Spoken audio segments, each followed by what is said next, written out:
Hey, this is Batch once again. Welcome back to another video. This is another paid request for DavieVids. Thank you so much for that. And for those interested in requesting any type of videos, feel free to send it either directly to my PayPal or join my Patreon. Both links are down below in the info box. And this is for Venom. Yeah, 2005 film. Of course, nothing to do with the Marvel character. Although, to be perfectly honest, watch this again. I hate to say it, but I might would rather watch Venom, at least the first one, over this. But so this movie, I know I've seen it before. It was a long time ago. A lot of times, it's one of those movies you would catch, like like when Mama Pops. Not even that, but there'd be stores and they'd be selling this for like $3, $5 or something. But it's directed by Jim Gillespie, who had done I Know What You Did Last Summer, which was successful.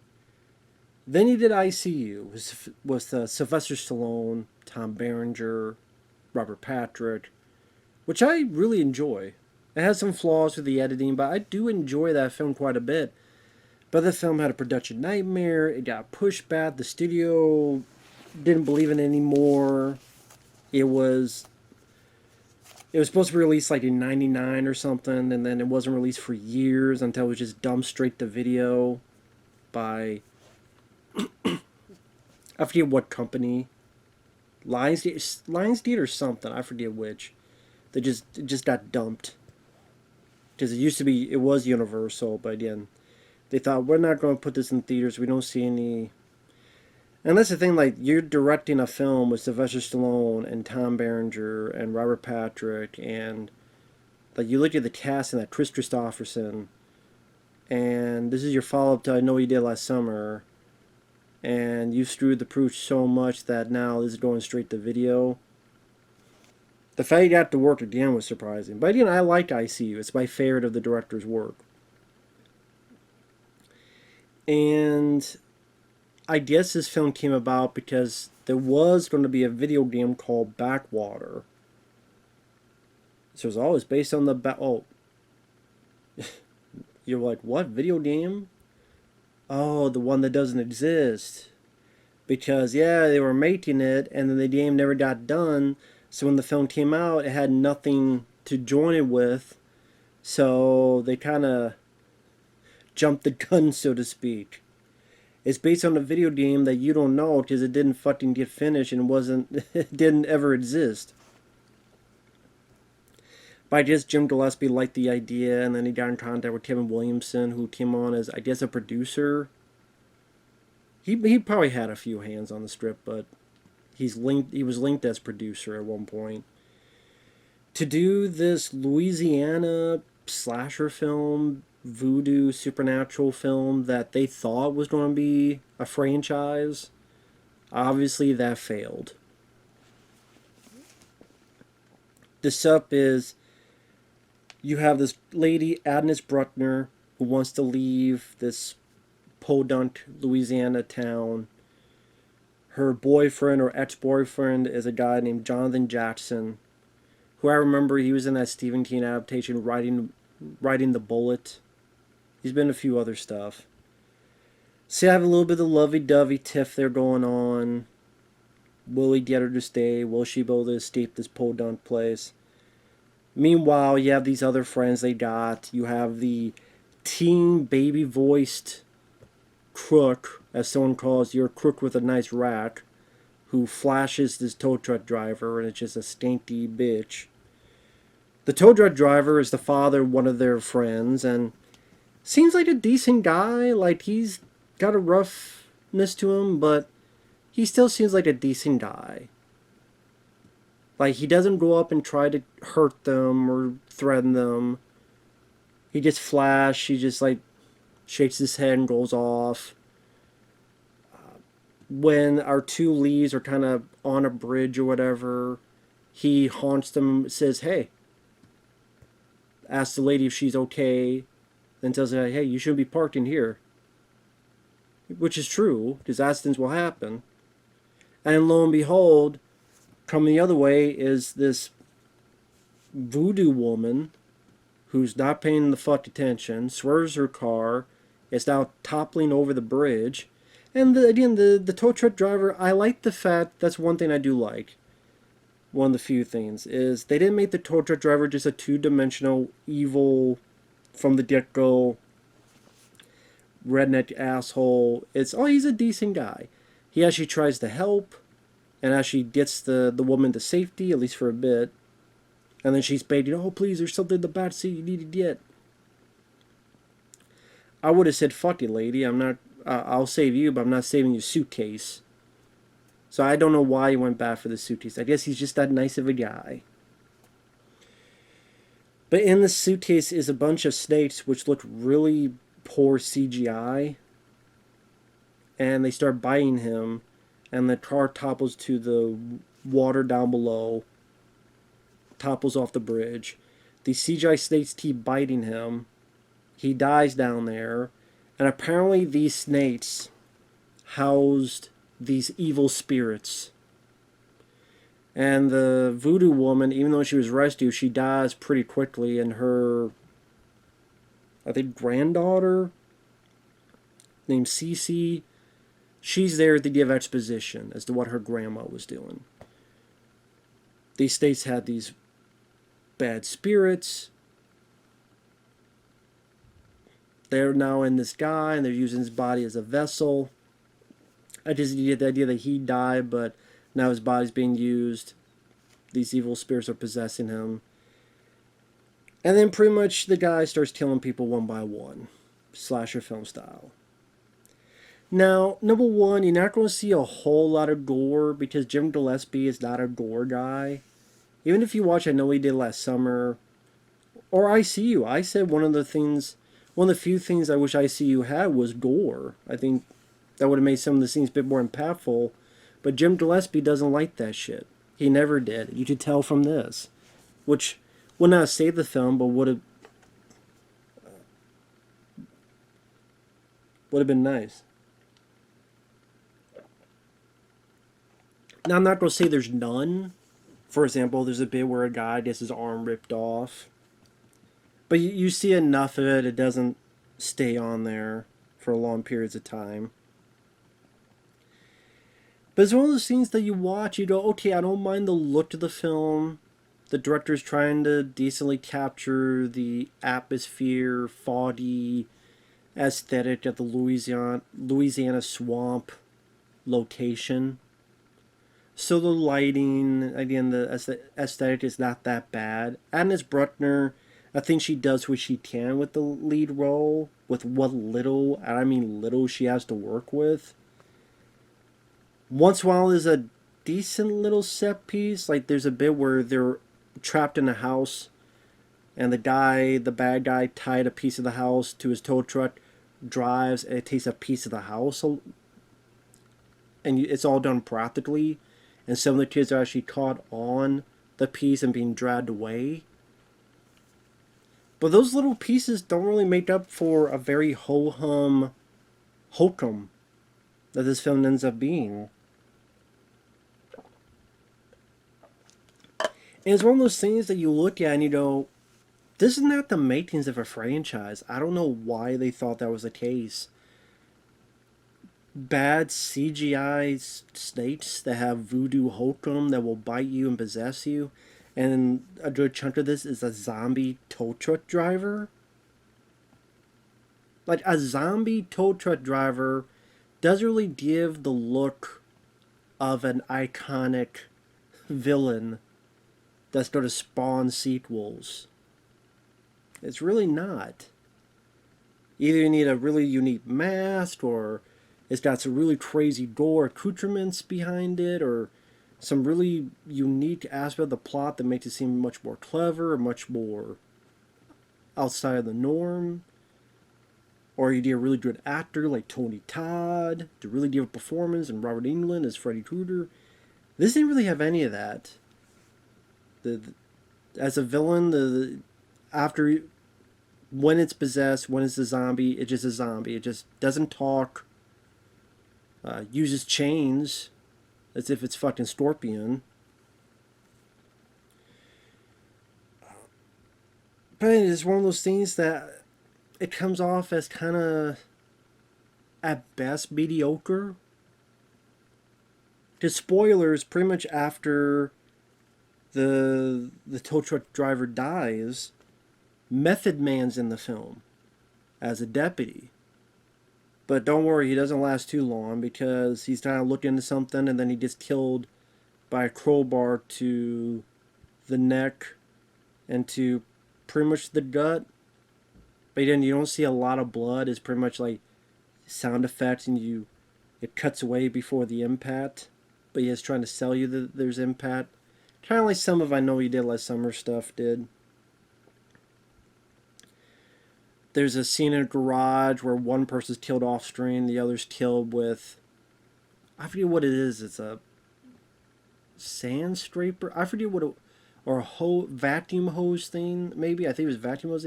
I forget what it was, but it's pretty much you just see the point of view of you just see her point of view. The killer points something, turns it on, and the woman screams. And that's when the other friends go see Cece. She gives all that exposition about her grandma and the spirits.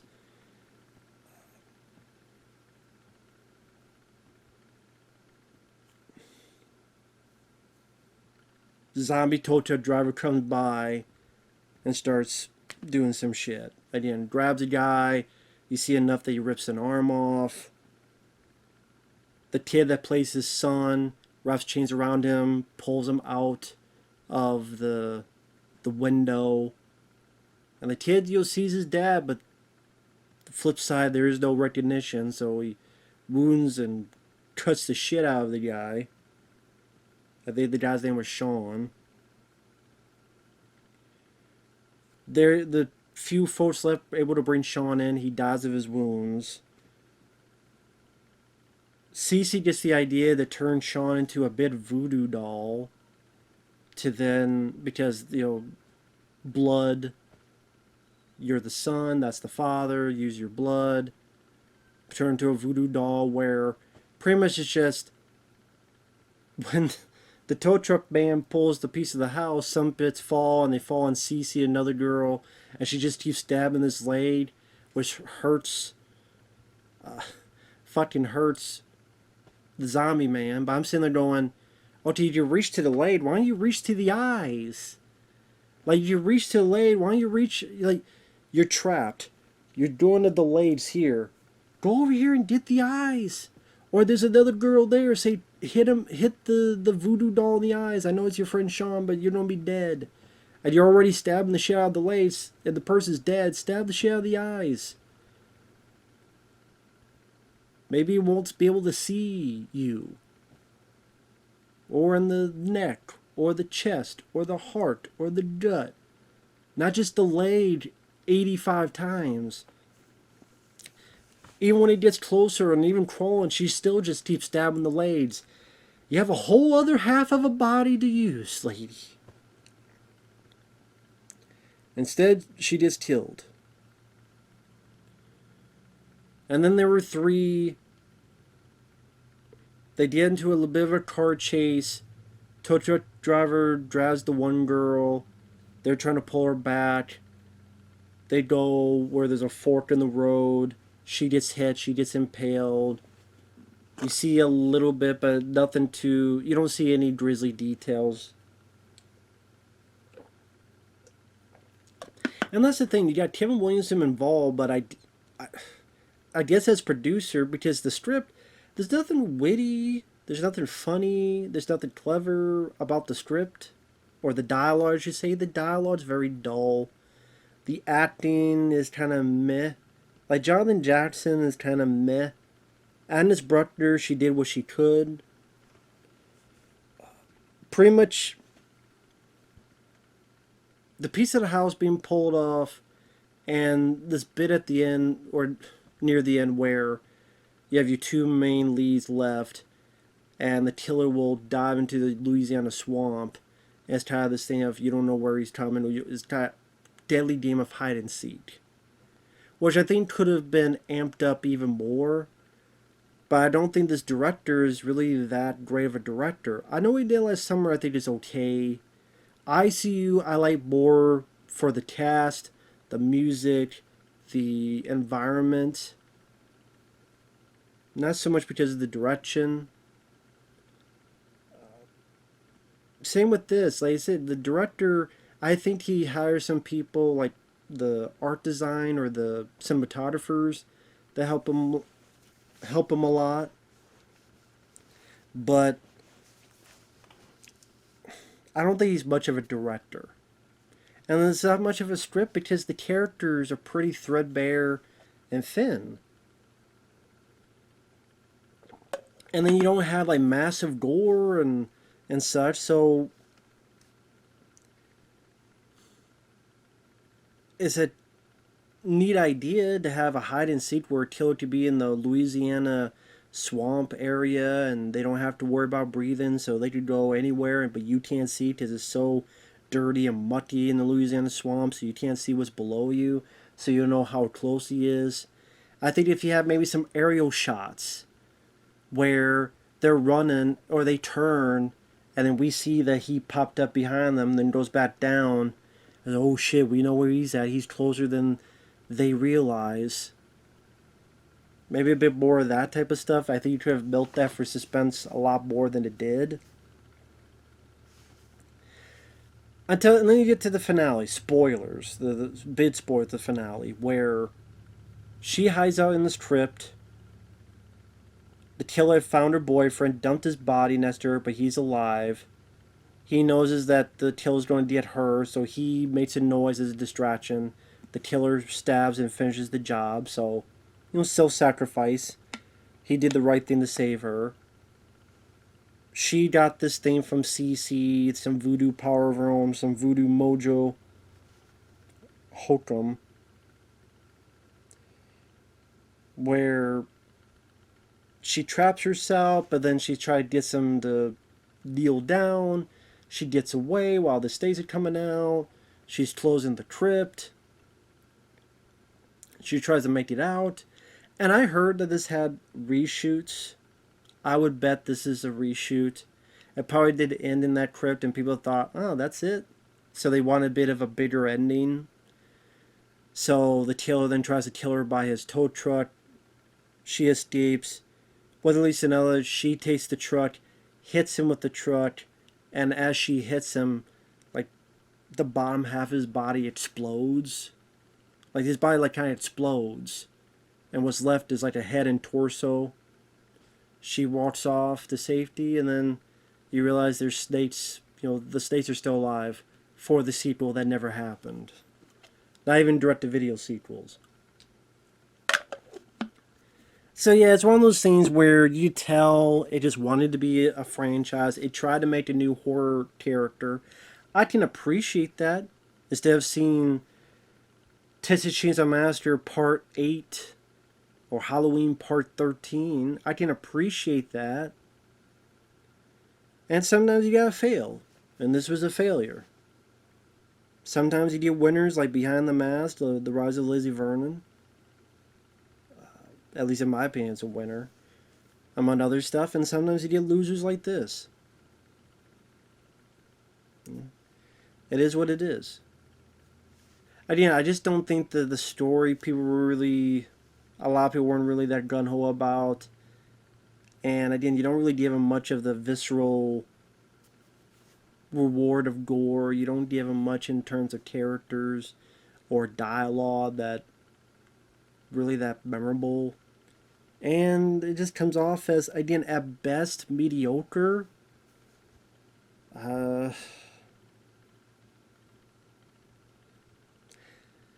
probably would rather watch this than Venom 2018 because Venom, I think, is an interesting character. I think should have been done a lot better, so it makes me a bit more mad. Here, I do appreciate they try to do something new and create a new franchise. There's some decent, like I said, decent Louisiana backdrop cinematography with the fog and the lighting. Agnes Brucker is not bad for the little tiny bit she has of a script.